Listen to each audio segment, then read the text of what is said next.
Hello and welcome everybody. Welcome back to Comedian MTG. My name is Ian.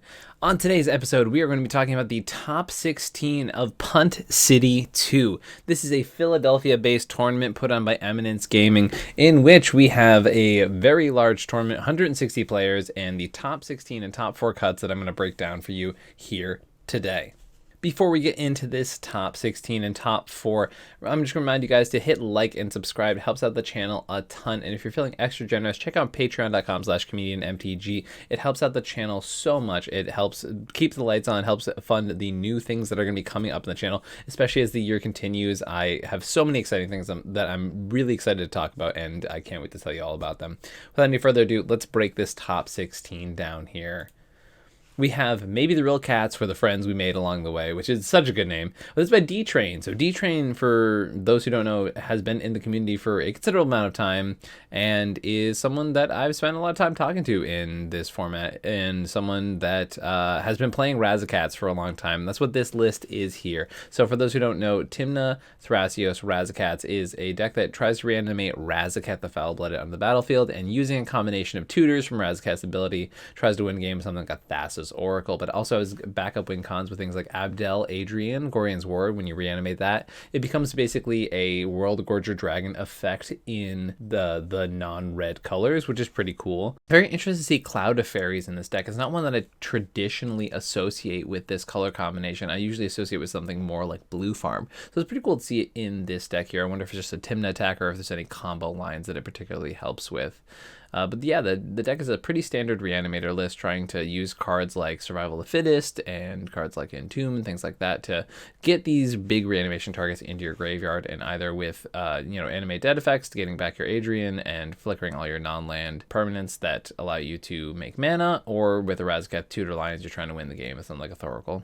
So congratulations, Dan, and congratulations on a deck that I haven't seen make a top performance basically since Spleenface was playing them in the Tier 1 qualifiers a considerable amount of time ago. So very good to see Tymna, Thrasios, Razakats have a bit of a comeback with this tournament. This is Florian Punt City 2 2023 by Max P MTG. So for those who don't know, Max also had a pretty deep run in Oktoberfest of this year, as well as Silicon Dynasty. I think they just missed the cut for top 16 at Silicon. But this Florian deck and Max playing it have been making repeated deep runs in these tournaments with a deck that traditionally is not looked at as one of the top decks in the format. But it's very much like an ad nauseum deck with like a sort of mid-range pivot plan. Basically the ability to use Florian's ability to dig you really deep into your library and get you that like one tutor you need to go get your Adnaz or your Underworld Breach is pretty awesome. The deck plays a lot of really cool ways to win the game. I love that often you're like doing Grinding Station Underworld Breach loops and winning with Aetherflux Reservoir, or using Bolas' Citadel to also get you those Aetherflux wins. Notably it is playing Sensei's Dividing Top, so you can do your Bolas' Citadel, Sensei's Top, Aetherflux Reservoir combos. And the fact that Florian allows you to dig so deep into your library kind of allows you to like ignore some of the lower card quality options that the deck has. But a lot of really cool stuff here, things like Magda to be able to tutor your Citadel out, a lot of cool new cards like Vindictive Flamestoker allowing you to discard your hand and draw 4 if you get enough oil counters on it. You can do some crazy stuff with Dockside combos with Mayhem Devil, but apart from that, it's like this really interesting Rakdos mid-range deck that has a lot of like a good amount of treasure synergy with Facebreaker and Magda and Hireling and Mayhem Devil and all those cards. And also just having a bunch of like Citadel lines and Breach lines and classic ad nauseum stuff here with also Conqueror's Flail was one of the cards that allowed Max to win the game that I actually played with them during the Swiss of this tournament. Very interesting piece of tech here, but just another defense grid style card that people are looking to start playing in their decks. But congratulations to Max for a top 16 run with this deck. It's really impressive to see this player make repeated runs with this deck that once again isn't traditionally looked on as one of the best decks in the format, and congratulations to them for this performance. This is Primal NIV by Shauna. So Shauna has been playing this NIV deck for quite some time, made a deep run in the last Cash Cards Unlimited tournament, and has been making basically runs with this deck for the entire time.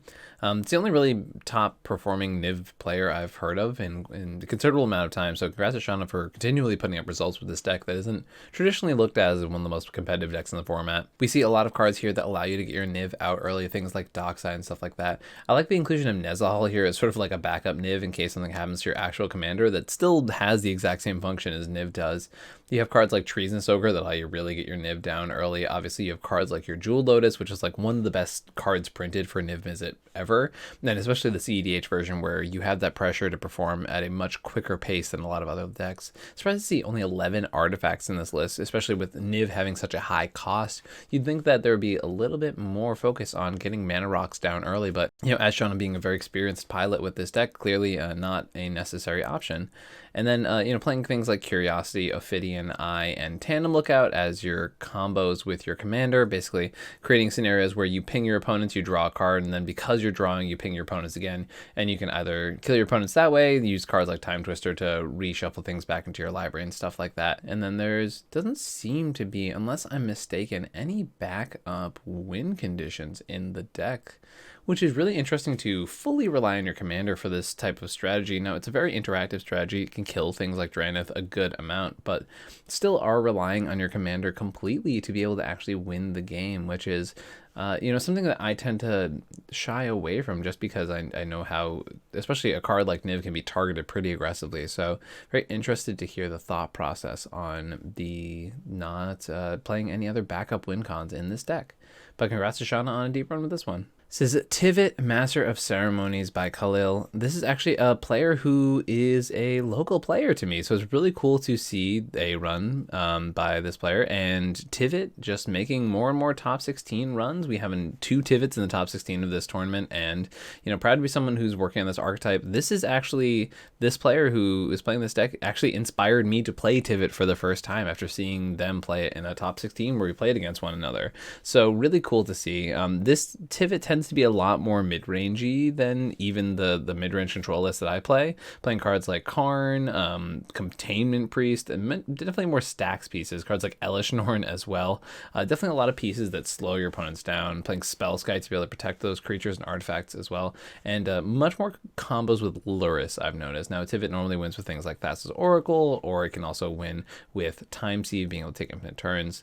Definitely interested to see Unlicensed Hearse here. It's a card I've been hearing about a good amount, but not one that I've been generally impressed by, so I'm curious about that inclusion. But it's also good in a list like this that's playing Lurrus and is not able to play Rest in Peace to be able to hit graveyard cards like this one can. Aura of Silence definitely being another piece to lock down the board with. Something, as I mentioned, this deck playing a lot more stacks pieces than the traditional Tivit list, but obviously leading to a lot more control in the board state of what's happening on your opponents. So very cool to see this Tivit list do well, and very cool to see a player that I know from my local scene play well with this deck, and with some, definitely more controlling pieces than the average Tivit list had. Definitely worth looking into these more interesting options to be able to include in Tivit, and I'll definitely be putting some of these cards in my own considering board.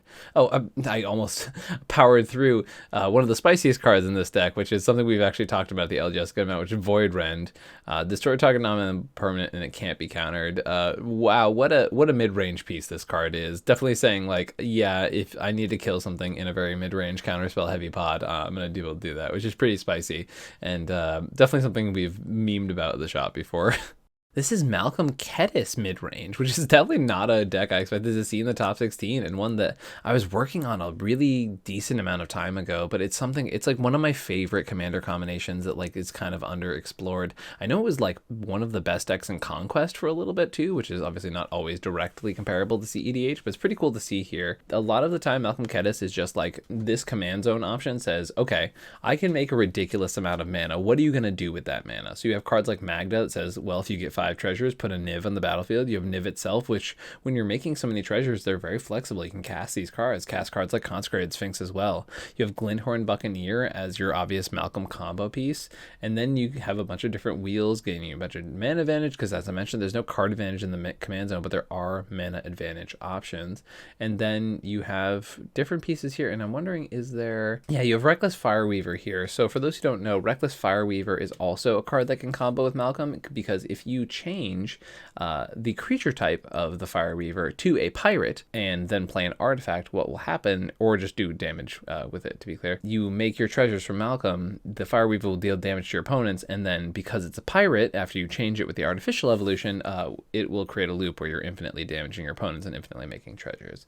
So definitely cool to see that combo. I know it's not traditionally played in these lists, but being able to have this way to just turn your Fire Weaver into a pirate and win the game with your commander on the battlefield is pretty cool. Apart from that, I'm noticing a lot of draw spells, a lot of big mana draw spells, because I mentioned you in your command zone, you don't have the win con, or you do have the mana advantage engine, but you don't have the card draw. And that's what a lot of this deck and its resources are going into, is being able to draw cards. Also playing breach lines because you're in Izzet and it feels pretty free to do so at the time. Maskwood Nexus is also a card that is able to change your creature's type so that those Fire Weaver combos actually work as well. This is Animar Evolution by Z-Clan. Now, Animar is a deck that I have traditionally not been very excited about, but made a pretty deep run in the top 16 of this tournament. And I was able to talk to the player who was playing this deck, and it seemed like they were having a pretty solid performance. Definitely some really cool cards in this list. Love seeing an Orin Frostfang as a card to draw you a bunch of cards in the deck. Yuzuri is definitely a card I'm not expecting to see in many decks, but a huge card advantage engine. If you get it to attack for the first time, it obviously is a bit of a gamble because that's what the card says on it, but on the average you are drawing about 2.5 cards every time you attack with this creature. So, you know, for a card you can get down for as cheap as 2 mana with your Animar on the battlefield, it makes sense to be able to have a card advantage engine here. I know I mentioned this last time we covered another top 16 performance from Animar, but we have this Mezio Mugger card, and just one that seems to be playing a good amount in Animar decks.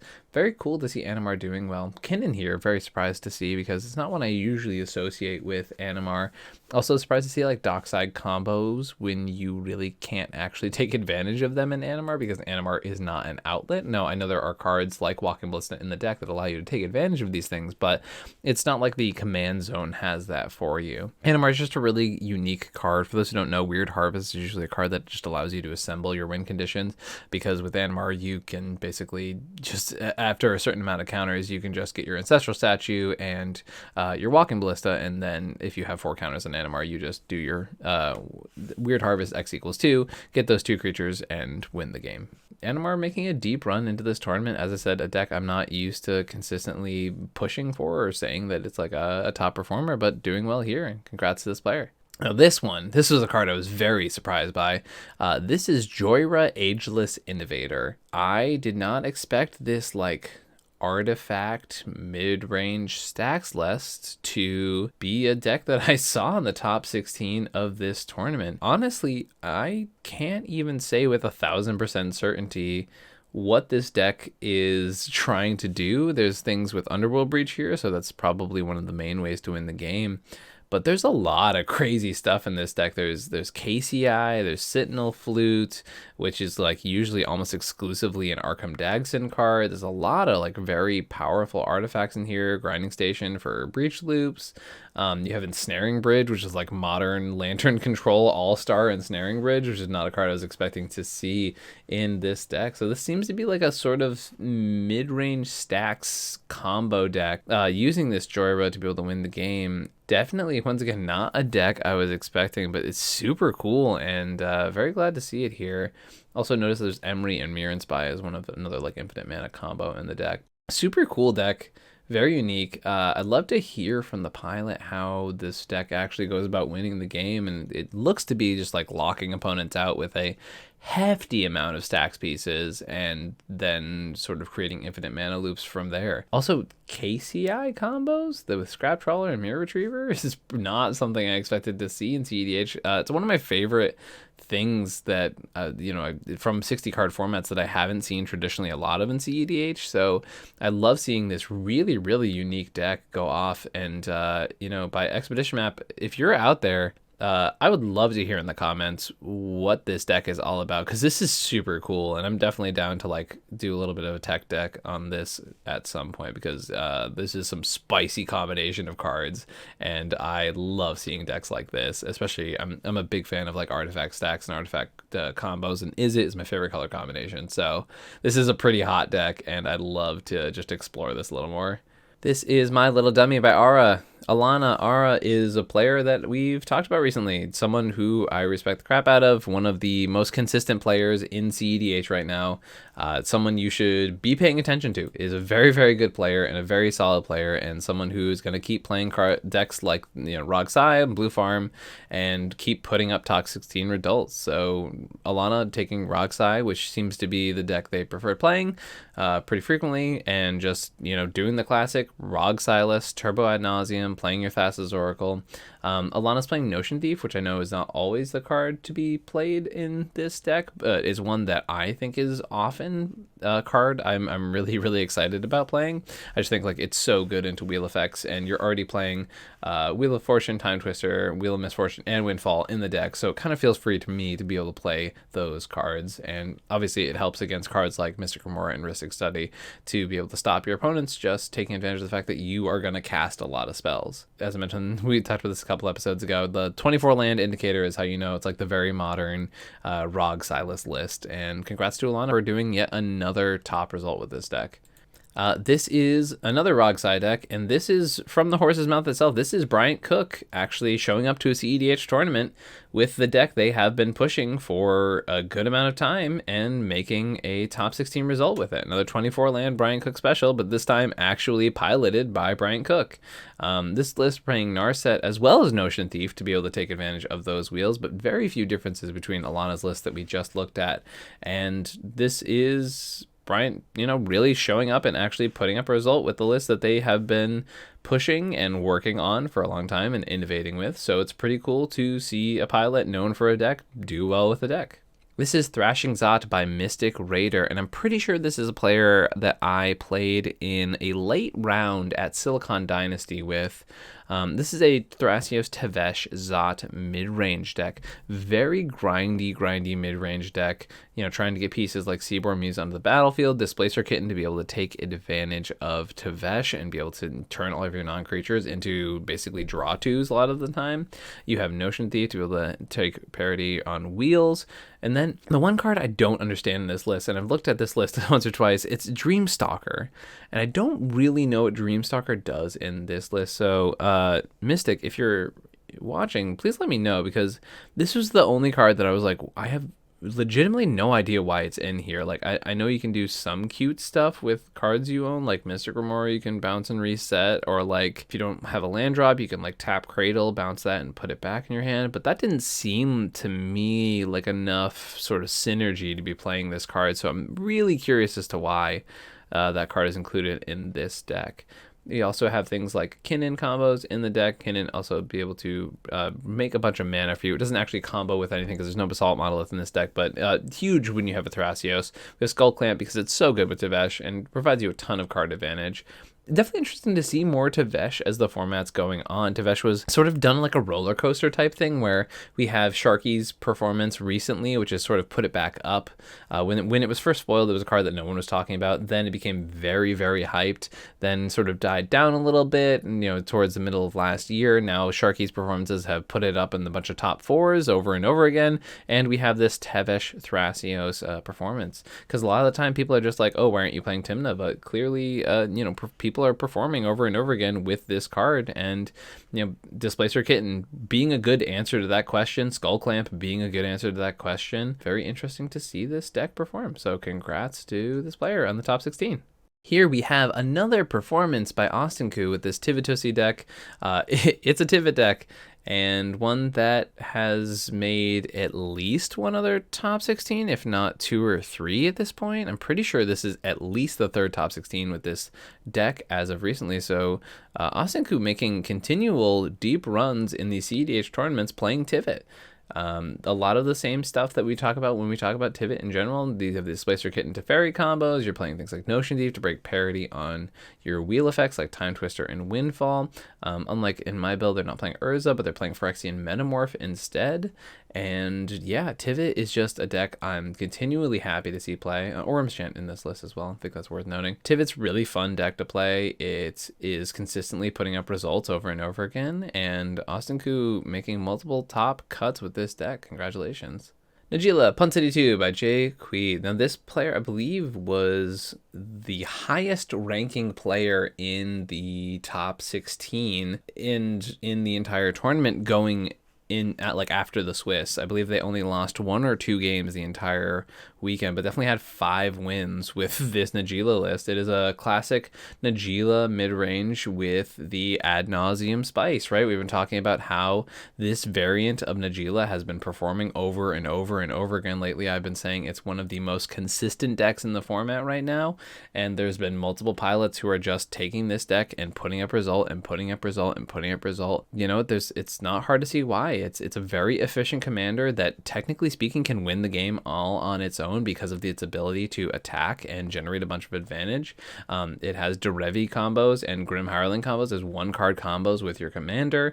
Then it has all of these amazing 5-color options, things like being able to intuition a breach pile and stuff like that, having your Remoras, your studies, your wish claws to be able to get anything you need. You can play your ad nauseum while also having interaction to all of this free interaction with your commander. Nigila is just a solid deck, and it's not surprising to see it performing over and over again. And it seems like this version of the deck, if you want a deck that some would argue that it's probably one of the best decks in the format right now, this Nigila Turbo slanted deck, and results wise, it's just putting up constant results. And I definitely advise people to take a look at it.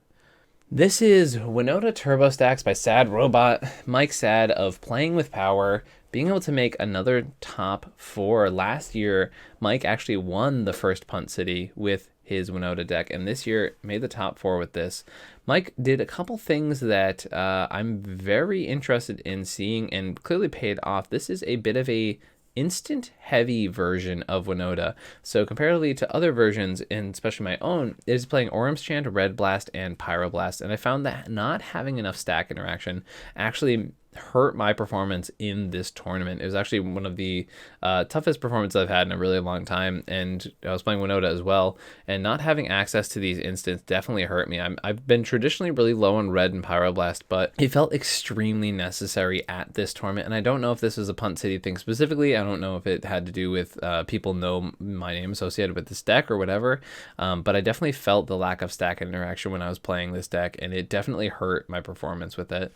Mike, not skimping on any of that, really playing a classic Winona deck, keeping all of the classic stacks pieces, but definitely playing a healthy amount of interaction to be able to deal with the problems that were on the stack as well as the problems on the board. So congrats to Mike. Mike is a player who I have enjoyed for a very long time, is just genuinely such a nice person, a fantastic altarist as well. You should check out their work on Twitter, and congrats to Mike on the top 4 with this deck, and for being, as the stream team called Mike, the mayor of Punt City.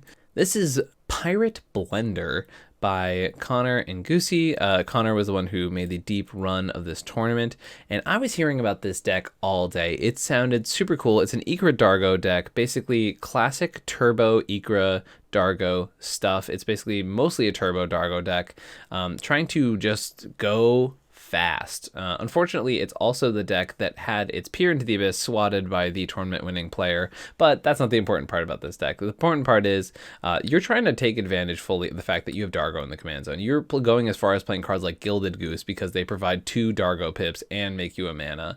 Xantid Swarm is a card I've been saying is underplayed for a little bit, so it's really cool to see it play in this deck. This is just the turboest of turbo ad nauseum decks. It is fast. It is like comparable to Rog size speed because of how Dargo breaks parity on certain effects. The fact that you can use cards like Sacrifice and Burnt Offering to make 7 mana for your Peer into the Abysses or your ad nauses with mana left over when you sacrifice your Dargo, especially because you can get Dargo out super cleanly. Never seen Guttural Response actually seeing play in cEDH, but sometimes I guess you really need to be able to answer those instant sorceries in the stack. You know, I've been traditionally talking about how Red Blast and Pyroblast is not cards I've been playing, but this deck's going as far as playing Guttural Response to be able to stop its opponents from interacting with it. And then just a lot of crazy Turbo ad nauseum stuff, playing your Final Fortunes. That's the only extra turn effect this version is playing. Then winning with things like Dualcaster Mage combos, or winning with Underworld Breach, being able to do stuff like casting your opponent's cards from their deck with things like Praetor's Grasp, stuff like that. And being a very fast explosive turbo deck that also has the ability to just like your commander can Eldritch Evolution into a Razaketh whenever you want. So it's a lot of really cool stuff, and really cool to see this Jundargo list, which was a popular deck right when Commander Legends came out, but then sort of disappeared off the face of the earth. Cool to see it get a new life and see it play again. This is Sissy Legends by Vicedrock. This is a player who has been around this scene for a very long time, is one of like the Ramp Gang, a very, very cool player, and another performance lately from this Tyvar variant of Sissy. It seems that Tyvar, as I mentioned in my last video, has really given Sissy a lot of new life. For those who don't know, there's also combos with Nicol Bolas and Aminatu, which is sort of why they are played in this deck, being able to flicker each back and forth infinitely. There's a bunch of different things you can also do in the deck, like you have your Dockside Loops with Emiel, and a bunch of different like layered creature combo decks. There's definitely some interesting cards in here that I'm not used to seeing, like Nyambi is not one that I'm used to. I know in the performance last week by another Sissy deck, Urtai Resurrected was in that list as well. I think it's just mostly because it's such an efficient outlet to be able to win the actual game with. Selvala just overperforms in this deck, I've noticed. It's so good in a Sissy deck, and it just like puts up a ton of value. But yeah, this is a classic 5-color Sissy list. If you notice, it's not even playing Thassa's Oracle and Demonic Consultation because it's so interested in just having that clean tutor combo for itself and being able to use its commander the most efficiently. Oathid Fairy also, to explain, helps out with those Nicol Bolas Aminatu combos that we were talking about earlier. But this deck is trying to solely win with Sissy, and Sissy is the main win in this deck and is playing a bunch of crazy legends to be able to make up for the fact that you're really relying on your commander. And it's a really, really interesting and cool deck. And congrats to our player Vicedrock for getting this top 4 with this deck. Definitely keep an eye out for Sissy with Tyvar, because it's an archetype that is just performing over and over again and is starting to really make a name for this deck when it's been sort of in the middle of the format for a good amount of time. And this is our tournament winning champion, Bosch and Roll, Brian Koval, who is a 60-card player known for their performances in older formats like Vintage and Legacy. This is the second tournament win by Bosch, if you remember from the Oktoberfest, winning with Blue Farm last year. Brian's just a really good player, someone who is also very, very fun to play with, a very funny, dry sense of humor, really nice guy, and a very competent cEDH player. You'll notice some really spicy includes in this deck, things like Containment Priest, which obviously help against decks like Winona, like we were just talking about, things like Lavinia, which was sort of Brian's spice in the last iteration of this deck, Loyal Apprentice to gain you a bunch of card advantage. I know Brian plays this deck very much like a mid-range deck that has the option to be explosive, only playing Wheel of Fortune as the one wheel in the list. Classic 15 artifact, classic Blue Farm stuff, trying to win with your Ad Nauseam, trying to win with Underworld Breach, but definitely, as I mentioned, having a few spicier cards than the normal Blue Farm does. This version also very aggressive towards creature decks, playing cards like Dam and Fire Covenant in the deck to be able to wipe your opponent's board, on top of things like Cyclonic Rift as well. So definitely respecting the heck out of some creatures in this deck and being able to play, arguably one of the best decks in the format and have enough flex spots to be able to really chip in and get the win in this tournament. As I mentioned, pretty spicy win, being able to deflecting SWAT and peer into the abyss from our Jundargo player for the actual victory. Congrats to Brian, a really great player to have in the format. Just a 60-card player who came in and was really respectful of EDH and cEDH, and someone who appreciates the format for what it is, while also being able to add a lot of insight, be a very smart player, and make continual performances with this deck. So congrats, Brian. And that wraps up our summary of the top 4 and top 16 of Punt City 2. If you like content like this, make sure to hit like and subscribe because it's free and it helps YouTube know that you like this stuff. If you're feeling generous, check out patreon.com/comedianmtg, where there are tons of benefits, including being able to have your name in the show notes like many of the people you're going to see right after this. And If you are interested in cEDH coaching, it is now a service I am providing, and you do not have to be a member of the cEDH coaching Patreon tier. You can always hit me up independently at comedianmtg@gmail.com. You can also hit me up on Twitter and on my Discord, any of those places, and I'm happy to book coaching sessions with people. I'm also happy to say we are affiliated with Dragonshield. Dragonshield product is something I thoroughly enjoy. It is what I use to sleeve all of my cEDH decks. I have them all in the same Dragonshield inner and outer sleeves, and I'm constantly happy with that product and happy to be affiliated with them. There's a link down below if you want to check that out. I'm also happy to be an ambassador for Monarch Media. Monarch is the event group that is one of the first to come out and make big cEDH tournaments a thing, make big in-person cEDH tournaments a thing, and they're booting back up and ready to bring up some killer events, including Summer Bloom, cutting up this June. With the details of that, we can start talking about, including things like it is a collaboration between Monarch and Cassius Marsh, who put on the CCU event last year. So if you're interested in that, there's going to be some details about that coming out soon, and I will definitely keep you all entertained and informed on these things coming up. With all of that being said, thank you so much for joining me for this episode. If you like videos like this, make sure to hit that like and subscribe. Check out Patreon. Thank you all for being here, and we'll see you next time. Peace. I can feel the blood creeping up from the heathens. Got will, got fight, got pride, got reason. If they wanna go eat, then you know I'm gonna feed them. If you're coming for me, hope you're ready for a demon. I got eyes in the back of my head, I'm seeing. Take me for granted and you know I'm leaving. I'ma take what's mine with the webs I'm weaving. I could take this crowd from seeing to believing. Got it.